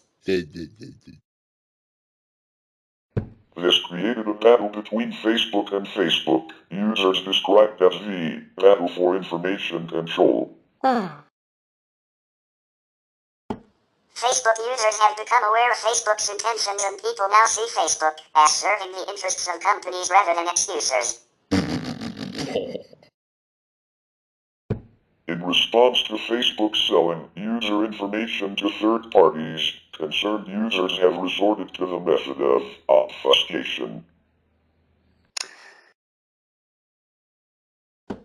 Through obfuscation, users can purposely hide their real identity and provide Facebook with false information that will make their collected data less accurate. By obfuscating information through sites such as Facebook, Facebook users have regained control of their personal information. As of December 2010, the Better Business Bureau gave Facebook an A rating. As of December 2010, the 36-month running count of complaints about Facebook logged with the Better Business Bureau is 1136, including 101, making a full refund as the consumer requested. 868, agreeing to perform according to their contract. 1, refused to adjust, relying on terms of agreement. 20, unassigned. 0, unanswered. And 136, refusing to make an adjustment. Facebook's software has proven vulnerable to light jacking. On July 28, 2010, the BBC reported that security consultant Ron Bose used a piece of code to scan Facebook profiles to collect data of 100 million profiles. The data collected was not hidden by the user's privacy settings. Bose then published the list online. This list, which has been shared as a downloadable file, contains the URL of every searchable Facebook user's profile, their name and unique ID. Bose said he published the data to highlight privacy issues, but Facebook claimed it was already public information. In early June 2015, the New York Times reported that an increase in malicious links related to the Trojan horse malware program Zeus were identified by Eric Feinberg, founder of the advocacy group Fans Against Counterfeit Enterprise, Fake. Feinberg said that the links were present on popular NFL Facebook fan pages and, following contact with Facebook, was dissatisfied with the corporation's after-the-fact approach. Feinberg called for oversight, stating, "If you really want to hack someone, the easiest place to start is a fake Facebook profile. It's so simple, it's stupid." On August 19, 2015, it was reported that a Facebook user from Palestinian Autonomy, Cal Shrita, found a bug that allowed him to post material to other users' Facebook walls. Users are not supposed to have the ability to post material to the Facebook walls of other users unless they are approved friends of those users that they have posted material to. To prove that he was telling the truth, Shrita posted material to Sarah Gooden's wall, a friend of Facebook CEO Mark Zuckerberg. Following this, Shrita contacted Facebook's security team with a proof that his bug was real, explaining in detail what was going on. Facebook has a bounty program in which it compensates people a $500 plus fee for reporting bugs instead of using them to their advantage or selling them on the black market. However, it was reported that instead of fixing the bug and paying Shrita the fee, Facebook originally told him that this was not a bug and dismissed him. Shrita then tried a second time to inform Facebook, but they dismissed him yet again. On the third try, Shrita used the bug to post a message to Mark Zuckerberg's wall, stating, "Sorry for breaking your privacy. But a couple of days ago, I found a serious Facebook exploit, and that Facebook's security team was not taking him seriously." Within minutes, a security engineer contacted Shrita, questioned him on how he performed the move and ultimately acknowledged that it was a bug in the system. Facebook temporarily suspended Shrita's account and fixed the bug after several days. However, in a move that was met with much public criticism and disapproval, Facebook refused to pay out the $500 plus fee to Shrita. Instead, Facebook responded that by posting to Zuckerberg's account, Shrita had violated one of their terms of service policies and therefore could not be paid. Included with this, the Facebook team strongly censured Shrita over his manner of resolving the matter. In closing, they asked that Shrita continue to help them find bugs. On August 22, 2013, Yahoo News reported that Mark Mayford, a chief technology officer of the cybersecurity firm Beyond Trust, is prompting hackers to help raise a $10,000 reward for Charles Shrita. On August 20, Mayford stated that he had already raised $9,000 in his efforts, including the $2,000 he himself contributed. He and other hackers alike have denounced Facebook for refusing Shrita compensation. Mayford said he is sitting there in Palestine doing this research on a 5-year-old laptop that looks like it is half broken.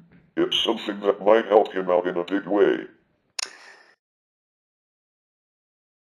Facebook representatives have since responded, "We will not change our practice of refusing to pay rewards to researchers who have tested vulnerabilities against real users."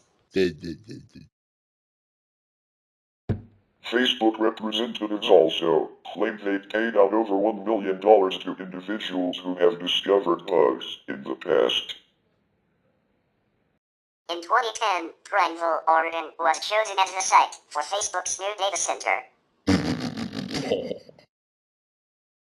However, the center has been met with criticism from environmental groups such as Greenpeace because the power utility company contracted for the center. The CC core generates 60% of its electricity from coal. In September 2010, Facebook received a letter from Greenpeace containing 500,000 signatures asking the company to cut its ties to coal-based electricity. On April 21, 2011, Greenpeace released a report showing that of the top 10 big brands in cloud computing, Facebook relied the most on coal for electricity for its data centers. At the time, data centers consumed up to 2% of all global electricity, and this amount was projected to increase. Phil Radford of Greenpeace said, "We are concerned that this new explosion in electricity use could lock us into old, polluting energy sources instead of the clean energy available today." On December 15, 2011, Greenpeace and Facebook announced together that Facebook would shift to use clean and renewable energy to power its own operations. Marcy Scotland, a Facebook sustainability program, said it looked forward to a day when our primary energy sources are clean and renewable, and that the company is working with Greenpeace and others to help bring that day closer. In April 2022, Meta Platforms, Alphabet Incorporated, Shopify, McKinsey & Company, and Stripe Incorporated announced a $925 million advance market commitment of carbon dioxide removal, CDR, from companies that are developing CDR technology over the next 9 years. In January 2023, the American Clean Power Association released an annual industry report that found that 326 corporations had contracted 77.4 gigawatts of wind or solar energy by the end of 2022, and that the 3 corporate purchasers of the largest volumes of wind and solar energy were Meta Platforms, Amazon, and Alphabet Incorporated. In July 2012, startup Limited Run claimed that 80% of its Facebook clicks came from bots. Limited Run co-founder Tom Mango told TechCrunch that they spent roughly a month testing this with 6 web analytics services including Google Analytics and in-house software. Click fraud, alleged reason, Limited Run said it came to the conclusion that the clicks were fraudulent after running its own analysis. It determined that most of the clicks for which Facebook was charging it came from computers that were not loading JavaScript, a programming language that allows web pages to be interactive. Almost all web browsers load JavaScript by default, so the assumption is that if a click comes from one that is not, it's probably not a real person but a bot. Facebook offers an advertising tool for pages to get more likes.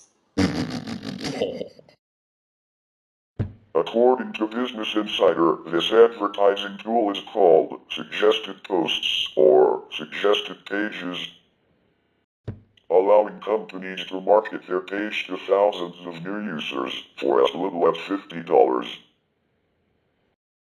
Global Fortune 100 firms are increasingly using social media marketing tools as the number of likes per Facebook page has risen by 115% globally. Biotechnology company Comprendia investigated Facebook's likes through advertising by analyzing the life science pages with the most likes. They concluded that as much as 40% of likes from company pages are suspected to be fake.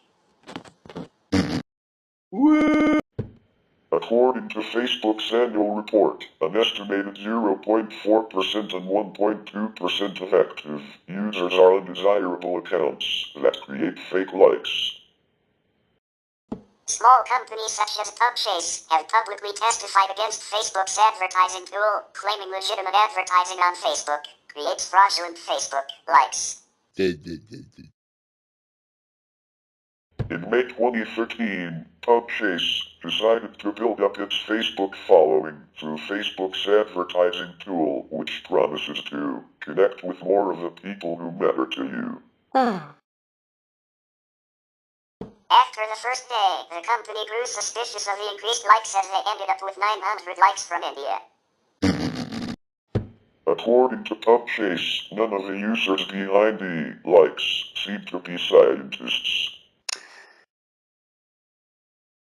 The statistics from Google Analytics indicate that India is not in the company's main user base.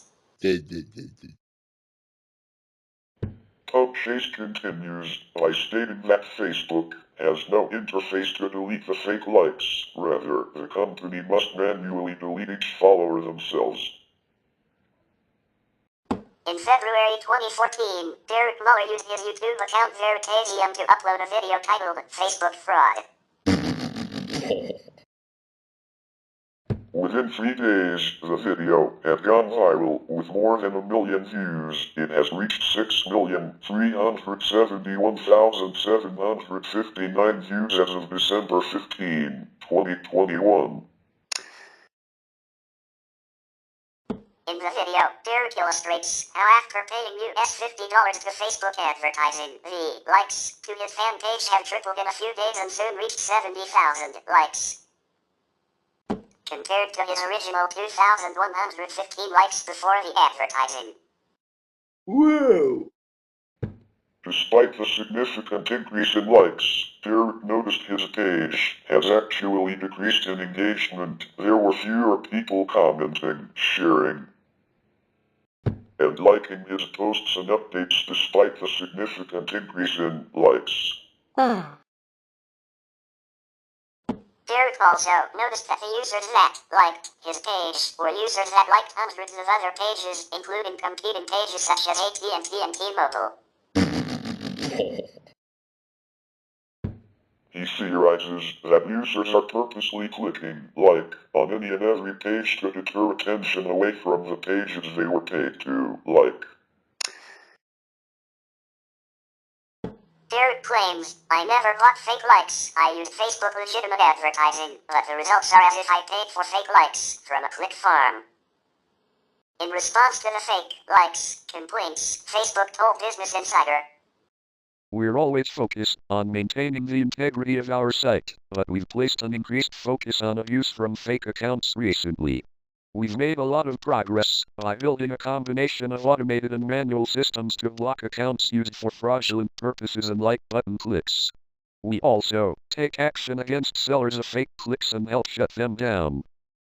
On August 3, 2007, several British companies, including First Direct, Vodafone, Virgin Media, the Automobile Association, Halifax and Prudential, pulled advertising in Facebook after finding that their ads were displayed on the page of the British National Party, a far-right political party. Facebook had faced allegations that its advertising platforms facilitate housing discrimination by means of internal functions for targeted advertising, which allowed advertisers to target or exclude specific audiences from campaigns. Researchers have also found that Facebook's advertising platform may be inherently discriminatory,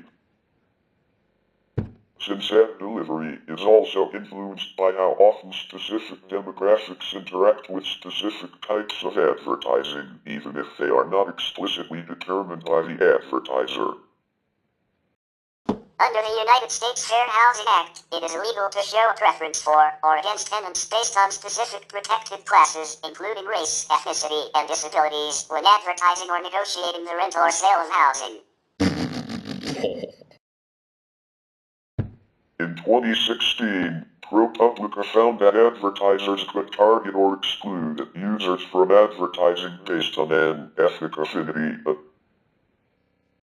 a demographic trait which is determined based on a user's interests and behaviors on Facebook, and not explicitly provided by the user. This could, in turn, be used to discriminate based on race. In February 2017, Facebook stated that it would implement stronger measures to forbid discriminatory advertising across the entire platform. Advertisers who attempt to create ads for housing, employment, or credit, HEC, opportunities would be blocked from using ethnic affinities, renamed multicultural affinities, and now classified as behaviors, to target the ad.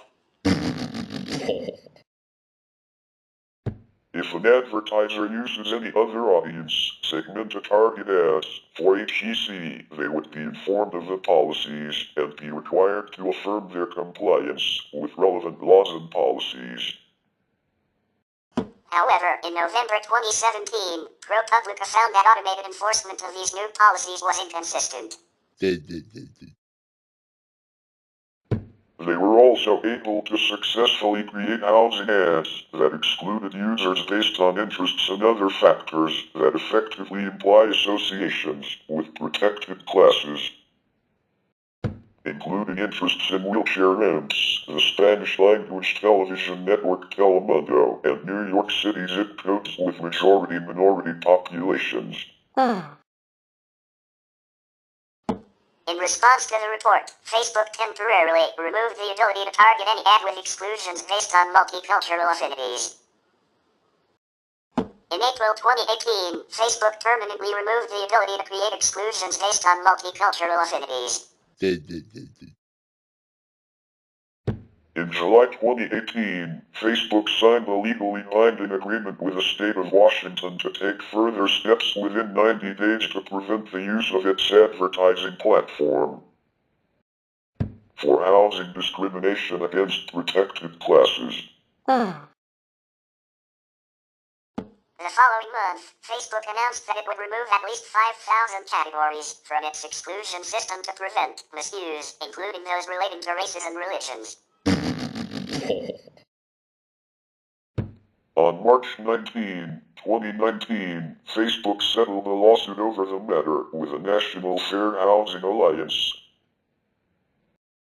agreeing to create a separate portal for HEC advertising with limited targeting options by September 2019, and to provide a public archive of all HEC advertising. On March 28, 2019, the U.S. Department of Housing and Urban Development filed a lawsuit against Facebook, having filed a formal complaint against the company on August 13, 2018.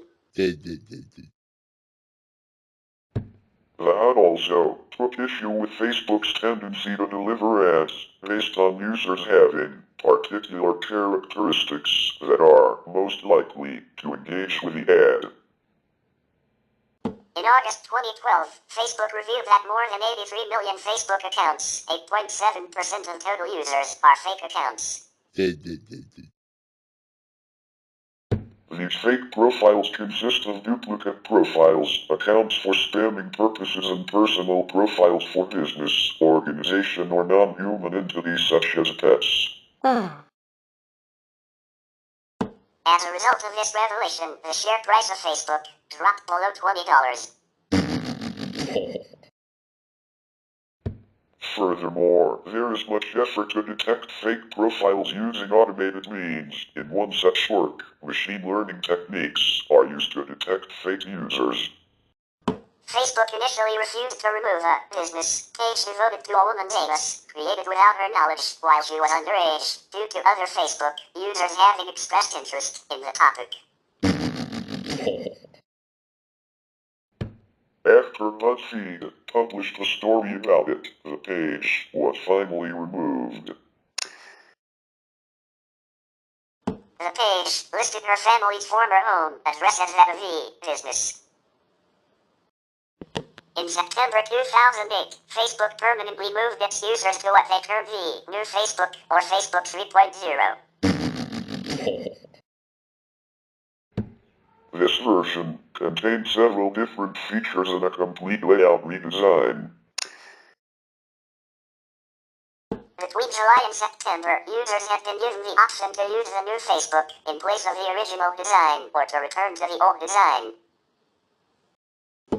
Facebook's decision to migrate their users was met with some controversy in their community. Several groups started opposing the decision, some with over 1 million users. In October 2009, Facebook redesigned the news feed so that the user could view all types of things that their friends were involved with. In a statement, they said, Your application's stories generate can show up in both views. The best way for your stories to appear in the newsfeed filter is to create stories that are highly engaging, as high-quality, interesting stories are most likely to garner likes and comments by the user's friends. This redesign was explained as Newsfeed will focus on popular content, determined by an algorithm based on interest in that story, including the number of times an item is liked or commented on. Feed will display all recent stories from a large number of a user's friends. The redesign was met immediately with criticism with users, many who did not like the amount of information that was coming at them. This was also compounded by the fact that people could not select what they saw. In November 2009, Facebook issued a proposed new privacy policy and adopted it unaltered in December 2009. They combined this with the rollout of new privacy settings. This new policy declared certain information, including lists of friends, to be publicly available with no privacy settings. It was previously possible to keep access to this information restricted. Due to this change, the users who had set their list of friends as private were forced to make it public without even being informed, and the option to make it private again was removed. This was protested by many people and privacy organizations such as the FF. The change was described by Ryan Tate as Facebook's great betrayal, forcing user profile photos and friends lists to be visible in users' public listing, even for users who had explicitly chosen to hide this information previously, and making photos and personal information public unless users were proactive about limiting access.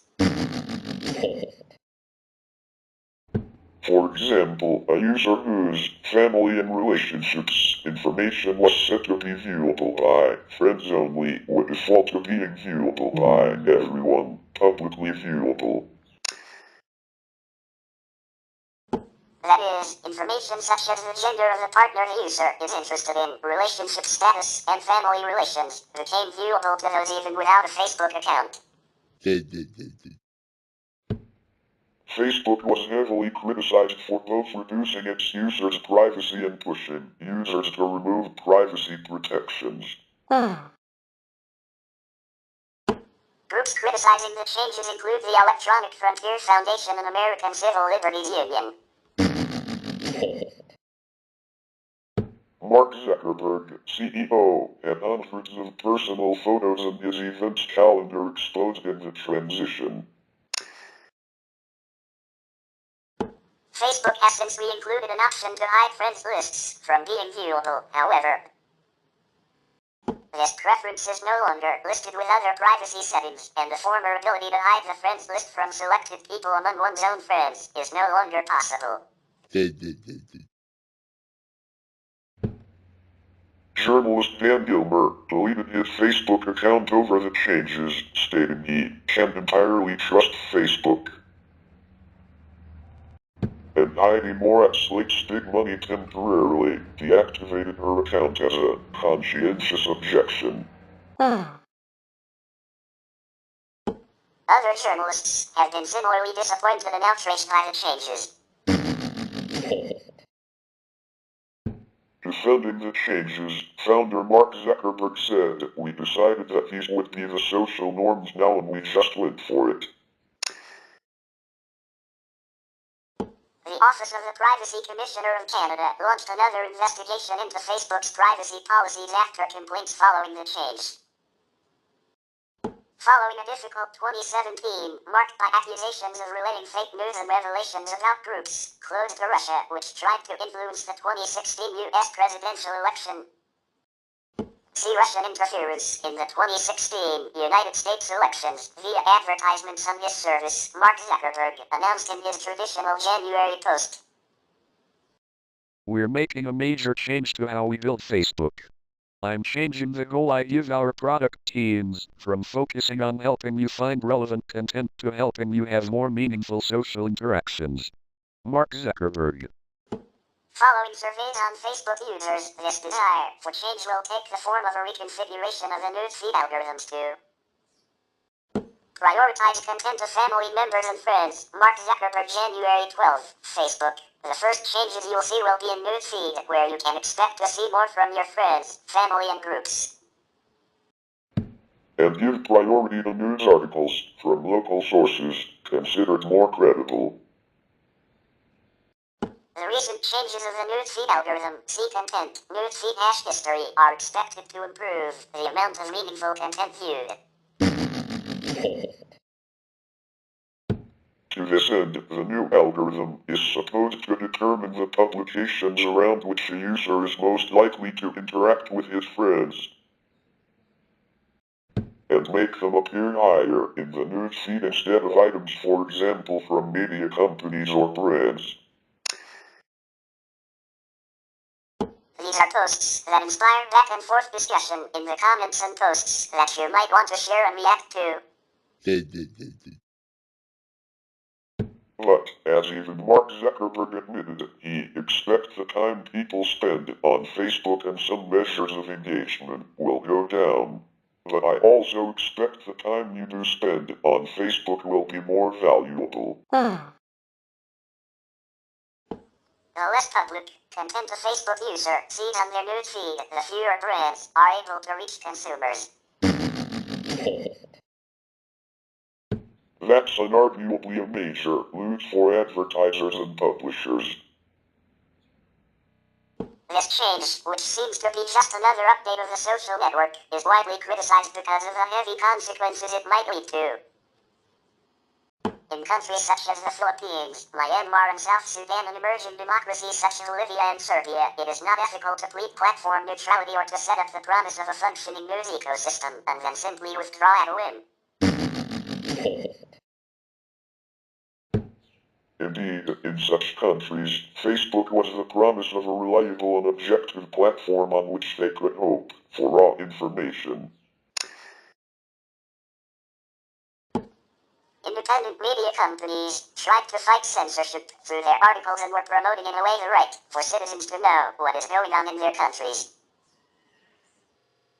The company's way of handling scandals and criticism over fake news by diminishing its media company image is even defined as potentially deadly. Regarding the poor and fraught political environments like Myanmar or South Sudan, appeal by the Free Basics program of the social network. Serbian journalist TaBNWNE goes further by describing Facebook as a monster and accuses the company of showing a cynical lack of concern for how its decisions affect the most vulnerable. Indeed, Facebook had experimented with withdrawing media companies' news on users' newsfeed in few countries such as Serbia. TaBNWNE then wrote an article explaining how Facebook helped them to bypass mainstream channels and bring their stories to hundreds of thousands of readers. The rule about publishers is not being applied to paid posts raising the journalist's fears about the social network,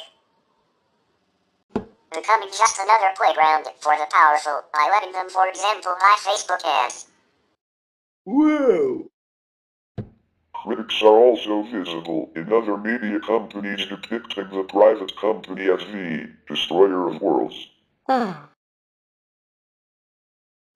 Little Thing CEO Joe Spicer states that the algorithm shift took out roughly 75% of Little Thing's organic traffic while hammering its profit margins, compelling them to close their doors because they were relying on Facebook to share content.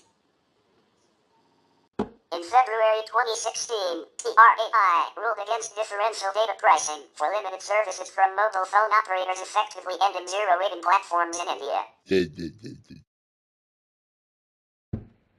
Zero rating provides access to a limited number of websites for no charge to the end user. Net neutrality supporters from India say the Internet.in brought out the negative implications of the Facebook Free Basic program and spread awareness to the public. Facebook's Free Basics program was a collaboration with Reliance Communications to launch Free Basics in India. The TRAI ruling against differential pricing marked the end of Free Basics in India. Earlier, Facebook had spent $44 million in advertising, and it implored all of its Indian users to send an email to the Telecom Regulatory Authority to support its program. TRAI later asked Facebook to provide specific responses from the supporters of Free Basics. In December 2018, details on Facebook's behavior against competitors surfaced. The UK Parliament member Damian Collins released files from a court ruling between 643 and Facebook. According to those files, the social media company Twitter released its app Vine in 2015. Facebook blocked Vine's access to its data.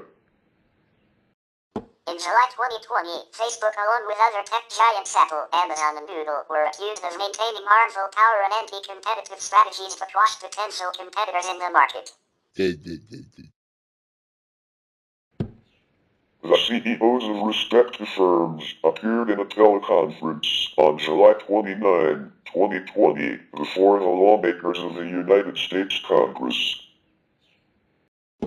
In what is known as the Facebook Cambridge Analytica data scandal, Facebook users were targeted with political advertising without informed consent in an attempt to promote right-wing causes, including the presidential election of Donald Trump.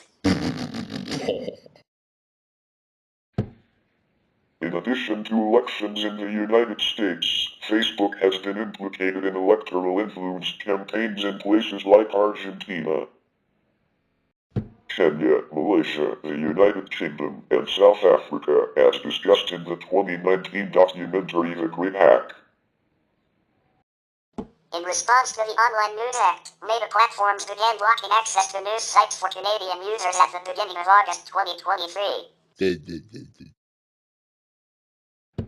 This also extended to local Canadian news stories about the wildfires, a decision that was heavily criticized by Trudeau, local government officials, academics, researchers, and evacuees. Ollie Williams of Yellow Knife's Cabin Radio said that users had to resort to posting screenshots of news stories, as posting news directly would result in the link getting blocked. Mater responded to these criticisms by stating that Canadians can continue to use our technologies to connect with their communities and access reputable information. From official government agencies, emergency services, and non-governmental organizations, and encouraged them to use Facebook's safety check feature. We will continue about Facebook in part 4, so stay tuned for more videos.